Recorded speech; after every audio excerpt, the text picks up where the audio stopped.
रास्ता नहीं मिलता है। वही तो मैं कह रहा हूँ, जब तक ये ऑनलाइन नहीं होगा, आपकी फाइल कहाँ है, किस कारण से अटकी, ये जब तक पूरी तरह से नहीं होगा तब तक यही होगा।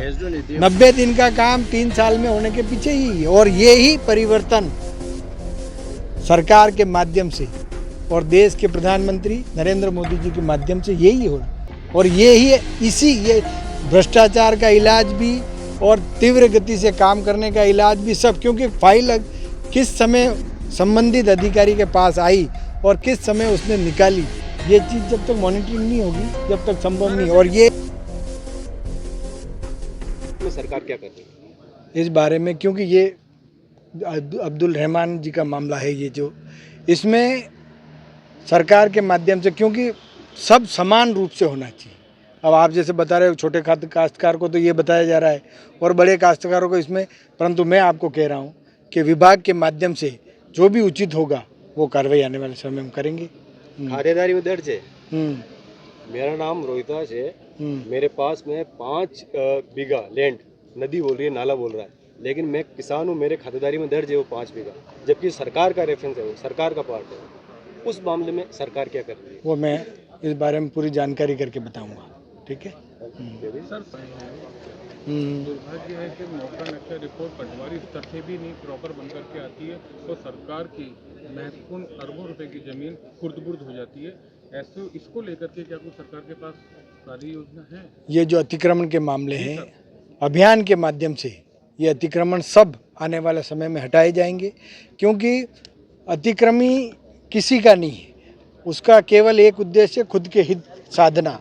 और सरकार का पूरा दायित्व है कि सरकारी ज़मीन हो उसके ऊपर पूरी तरह से अपना कब्जा रख के और सार्वजनिक हितार्थ उसका उपयोग करे, ये है भावना। राजस्व विभाग में जो भ्रष्टाचार है उसको चरम पर है।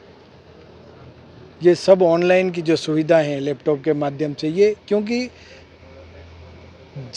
अब सब ये पीछे खड़े हैं, इनको मैंने यही कहा है कि इस विभाग को और इस पद को पूरी तरह से बदनाम करने का प्रयास किया जा रहा है, परंतु जितना हो सके लोगों का भला और उचित कदम, सबसे बड़ी बात ये है किसी के प्रभाव में न आकर जो सही है उसको आने वाले समय में करना है। ये निर्देश यहाँ पर भी दिए हैं और विभाग के माध्यम से भी यही किया जा रहा है। सर, निर्देश अपनी जगह होते हैं, ये भ्रष्टाचार की बात कर रहा हूँ मैं। भ्रष्टाचार इतना चरम पर रहता है और आपने कहा कि ऑनलाइन सिस्टम हो गया, डिजिटलाइजेशन हो गया। लोग अनपढ़ हैं, किसान अनपढ़ है, नहीं जा पाता प्रॉपर तरीके से किसी चीज़ को लेने के लिए। एक छोटा सा कागज़ लेने के लिए उसको पसीने आ जाते हैं, कई चीज़ें बिक जाती हैं कागज़ लेने के अंदर ही। देखो, ऐसे मामले अगर हैं और गाँव में आप जो कह रहे हैं कि अनपढ़ लोग रहते हैं, अनपढ़, आज की स्थिति ये नहीं है। आज का किसान समझदार भी है और समृद्ध भी है, परंतु फिर भी अगर ऐसा कोई मामला आएगा उसका संज्ञान लेके कार्रवाई करेंगे। पटवारी, गिरदावर, नायक, 2 पटवारी होगा, ये तो केस बढ़ ही रहे। इस अंकुश की बात कर रहे हो, इस पर अंकुश लगाने की बात कर रहे हैं। इस अंकुश के लिए सबसे पहले इसकी विभाग में पारदर्शिता होनी चाहिए। कोई सी भी फाइल कितने दिन रुक रही है, नामांतरण में कितने दिन, ये इसलिए तो ये ऑनलाइन जो मामला है, ई फाइल सिस्टम, हाँ, ये चलने के पीछे कारण यही है और इससे ही भ्रष्टाचार। अकाउंटेबिलिटी है, हमें फॉलो नहीं करता है। उसको कोई फॉलो दिखवाता हूँ मैं, बिल्कुल इसमें करना, क्योंकि कितने रिक्त हैं महकमे में, ये बताएं सर। उसको भरने के लिए क्या कर रहे हैं आप? कितने पद रिक्त मान रहे हैं आप? अभी तो शायद ये 1963 कुछ है और इसके लिए भी आने वाले समय में सरकार के माध्यम से इनको भरा जाएगा। और आपने जो भ्रष्टाचार की बात की है, इसके ऊपर भी अंकुश लगाने का पूरा प्रयास किया है। ज़बानी खर्च नहीं होगा, आप ये भी सुन लें। और सरकार पूरी तरह से भ्रष्टाचार को रोकने के लिए संवेदनशील है और आने वाले समय में, क्योंकि हर क्षेत्र में इस पूरे, क्योंकि ये यहाँ पर ज़्यादा है और इसके लिए आने वाले समय में पूरा व्यवस्था करेंगे। सर, एक महत्वपूर्ण छोटा सर, आज प्रशिक्षण में आप आए हैं, जो नायब तहसीलदार हैं उनको आपने टिप्स दिए कि अच्छा काम करें, क्या रहा प्रशिक्षण में, किस प्रकार निर्देश दिए आपने?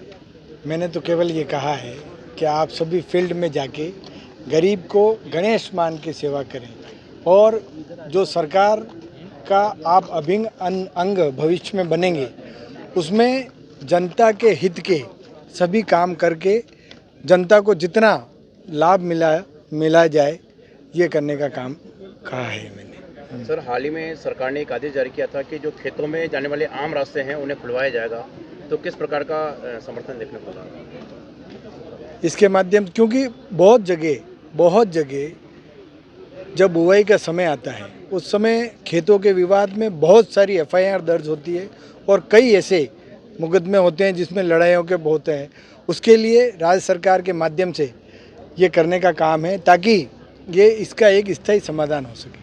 सर, दूसरा एक है कि आप राजस्व को लगातार मजबूत कर रहे हैं, सरकार ध्यान दे रही है, लेकिन जो पटवारगढ़ के हालत हैं ग्रामीण क्षेत्रों में, पटवारगढ़ के हालात आज भी वैसे कैसे हैं? आप पटवारी को टैबलेट देना चाह रहे हैं, लेकिन कई स्थान पे ऐसे हैं जो पटवार वन बहुत जर्जर हैं। बिल्कुल सही कहा आपने, और इसके लिए राज्य सरकार को प्रपोजल भेज दिया है और जो भी क्षतिग्रस्त है या जिनका मरम्मत करना है या नए निर्माण करने, ये सब आने वाले समय में सरकार के माध्यम से किया जाएगा। सर, प्रदेश में भूमि विवादों को लेकर क्या सरकार नए है? क्योंकि राजस्व में काफ़ी मामले पर बहुत सारे केस हैं, ऐसे में विशेष अदालतों के लिए इस बारे में राज्य सरकार के माध्यम से और विभाग के माध्यम से रिव्यू करके आने वाले समय में इसका निर्णय लिया जाएगा। सर, आप पंचायत राज में रहे हैं, अब राजस्व मंत्री हैं, अक्सर ये देखने में आता है कि जो ग्राम पंचायत द्वारा पट्टा जारी होता है, उस पट्टा जारी करने में तहसीलदार और जो पटवारी होते हैं वो आनाकानी करते हैं कि भाई हम अपनी रिपोर्ट नहीं देंगे, तो इसको लेकर कोई सही समाधान है? देखो, ये अलग अलग चीज़ है। पंचायत राज का मैं प्रधान भी रहा हूँ, प्रतापगढ़ पंचायत समिति का। इसमें कई चीज़ें हैं, क्योंकि पंचायत राज के माध्यम से, ग्राम पंचायत के माध्यम से पट्टे देते हैं, परंतु तहसीलदार और इनको पूरी भौतिक स्थिति और उसकी पूरी जानकारी लेके, और क्योंकि जिम्मेदारी पूरी राजस्व विभाग और तहसीलदार और इनकी है, इसलिए कभी कोई ऐसे मामले आ जाते हैं उसका निवारण हो सकता है। ये है मामला। रेवेन्यू बोर्ड में टैक्स बोर्ड का मर्जर हो रहा है। इसको मर्ज कर रहे हैं टैक्स बोर्ड रेवेन्यू बोर्ड का ही पार्ट था पहले, अलग हुआ था, वापस उसको मर्ज कर। तो यही है ताकि कर्मचारियों का जो है ना वो मामला कम हो और इससे त्वरणीय कार्रवाई हो विभाग की। ये वो ठीक है साहब, रेवेन्यू बोर्ड का नाम परिवर्तन करने को लेके कितना ठीक है? केवल कर बोर्ड को उसके साथ CRPC IPC को चेंज कर दिया, अब समय आ गया पटवारी गिरदावर को भी रिव्यू किया जाए सर, इस सिस्टम को बदलने के लिए, क्योंकि बाढ़ ही खेत को खा रही है अभी।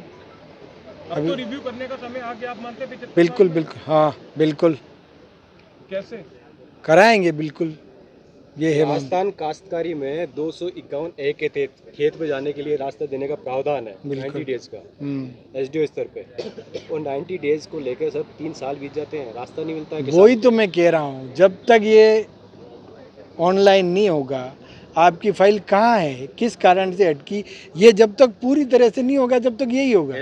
90 दिन का काम 3 साल में होने के पीछे ही है, और ये ही परिवर्तन सरकार के माध्यम से और देश के प्रधानमंत्री नरेंद्र मोदी जी के माध्यम से यही हो रहा, और ये ही भ्रष्टाचार का इलाज भी और तीव्र गति से काम करने का इलाज भी, सब। क्योंकि फाइल किस समय संबंधित अधिकारी के पास आई और किस समय उसने निकाली, ये चीज़ जब तक मॉनिटरिंग नहीं होगी जब तक संभव नहीं। और ये लोगों को दंडित कर दिया जो उन्होंने समय पर नहीं निकाली। बस आप तो नाम चेंज कर, इस मामले में तो ऐसा कुछ नहीं है, मैं आपसे ये, हाँ ऐसा कुछ नहीं। पत्रावली चलिए रेवेन्यू बोर्ड से, हाँ कोई बात नहीं, पर इससे कोई ज़्यादा इतना फर्क नहीं पड़ता है। एक आप करिए, आपके साहब जो खातेदार काश्तकार है, छोट अब्दुल रहमान रेफरेंस प्रकरण में जिन लोगों के खेतों के आसपास से नदी नाले निकल रहे थे, जिनको आवंटन थी जमीन, वो जमीन सरकार ने बाहर कर दी अब्दुल रहमान, उनको हो नहीं सकती। लेकिन अब भी कई खातेदारी में अब भी उनके गैर मुमकिन नाले बोल रहे हैं, खातेदारी में दर्ज है पूरे राजस्थान में। ऐसा जो अब्दुल रहमान का मामला है, अब्दुल रहमान का मामला है, छोटे काश्तकारों की भूमि को तो अब्दुल रहमान रेफरेंस का प्रकरण बताते हुए अलग कर दिया, लेकिन कई ऐसे मोटे काश्तकार हैं जिनके खेत में से नाला निकल रहा है, लेकिन वो खातेदारी